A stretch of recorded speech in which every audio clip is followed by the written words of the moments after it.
AGS entertainment கல்பாத்திய சகோரம் தயாரிப்பில் வெங்கட் பிரபு இயக்கத்தில் தளபதி விஜய் நடிப்பில் கோட் செப்டம்பர் 5 முதல் உங்கள் திரையரங்குகளில். தொடர்ந்து மற்றொரு அண்மைச் செய்தியை பார்த்துக் கொண்டிருக்கிறோம். பேனா நினைவுச் சின்னம் தொடர்பாக விரைவாக ஆய்வு மேற்கொண்டு அறிக்கை தாக்கல் செய்ய தமிழ்நாடு அரசிற்கு பசுமை தீர்ப்பாயம் உத்தரவு பிறப்பித்துள்ளது. கூடுதல் விவரங்களை தலைமைச் செய்தியாளர் சிவா வழங்க கேட்கலாம். வணக்கம் சிவா, கூடுதல் விவரங்கள் என்ன பதிவு பண்ணுங்க.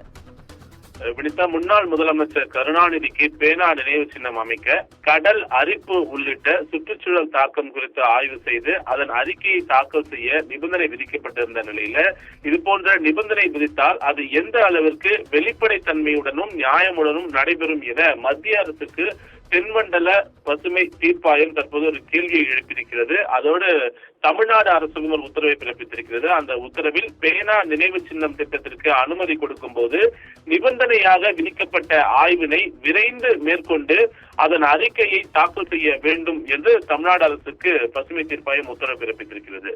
தமிழ்நாட்டின் முன்னாள் முதலமைச்சர் கருணாநிதிக்கு மெரினா கடற்கரையை ஒட்டியிருக்கக்கூடிய வங்கக்கடல்ல பேனா நினைவு சின்னம் அமைப்பதற்கு மத்திய சுற்றுச்சூழல் துறை கொடுத்த அனுமதியை எதிர்த்து ராம்குமார் ஆதித்யன், பாரதி மற்றும் நாம் தமிழர் கட்சியை சேர்ந்த நிர்வாகிகள் தென்மண்டல தேசிய பசுமை தீர்ப்பாயத்தில் வழக்கு தொடர்ந்திருந்தனர். இந்த வழக்கை நீதித்துறை உறுப்பினராக இருக்கக்கூடிய புஷ்பா சத்யநாராயணன், அதே போல நிபுணத்துவ உறுப்பினராக இருக்கக்கூடிய சத்யகோபால் ஆகியோர் கொண்ட அமர்வை விசாரித்து வரக்கூடிய நிலையில இன்று நடைபெற்ற இந்த வழக்கினுடைய விசாரணையில் இந்த திட்டத்திற்கான அனுமதி அளித்த போது அதற்கு கொடுக்கப்பட்ட நிபந்தனைகளில் கடல் அரிப்பு உள்ளிட்ட சுற்றுச்சூழல் தாக்கம் குறித்து ஆய்வு செய்து அதனுடைய அறிக்கையை தாக்கல் செய்ய நிபந்தனை விதிக்கப்பட்டிருக்கிறது என்றும் இதுபோல ஒரு திட்டத்தை செயல்படுத்துபவரிடமே அதனால் ஏற்படக்கூடிய பாதிப்பு குறித்து ஆய்வு செய்து அறிக்கை தாக்கல் செய்ய சொன்னால் வெளிப்படைத்தன்மையுடன் நியாயமான ஆய்வு நடைபெறுமா என்றும், ஒருவேளை பாதிப்பு கண்டறியப்பட்டால் அதற்குள் கட்டுமான பணி மேற்கொள்ளப்பட்டிருக்குமே,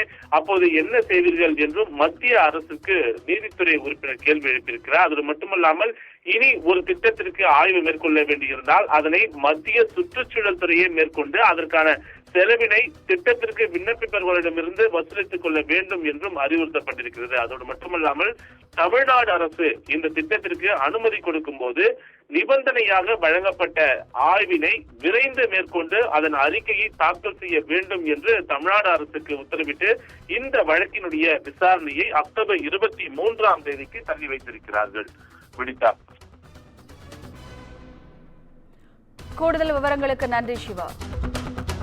ஏஜிஎஸ் என்டர்டைன்மெண்ட் கல்பாத்திய சகோரம் தயாரிப்பில் வெங்கட் பிரபு இயக்கத்தில் தளபதி விஜய் நடிப்பில் கோட் செப்டம்பர் 5 முதல் உங்கள் திரையரங்குகளில்.